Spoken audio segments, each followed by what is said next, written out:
We had a little RCA radio. It's kind of like this, you know? Yeah. And we had it, I don't think in Delta, but we always had it in Montana. We could have had it in Delta, but when we weren't late in getting in the radio, we'd got it when I was quite young.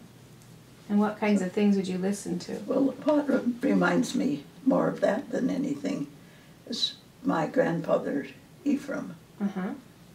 We lived in the top story of the big stone house, and they had the main floor.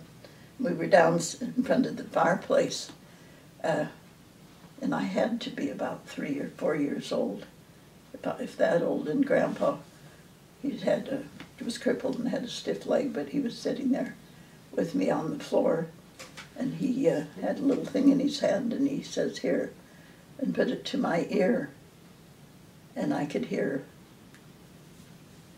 voices and music from far away. What's it called? I don't know. It's an earphone or a... No, it isn't an earphone. It was a piece of a rock. Ron will know what it is. Not a conch shell, or wasn't a shell. No, it was just a... I knew it, I was thinking of it just a little bit ago. Let's not try and think it, maybe it'll come back. Okay.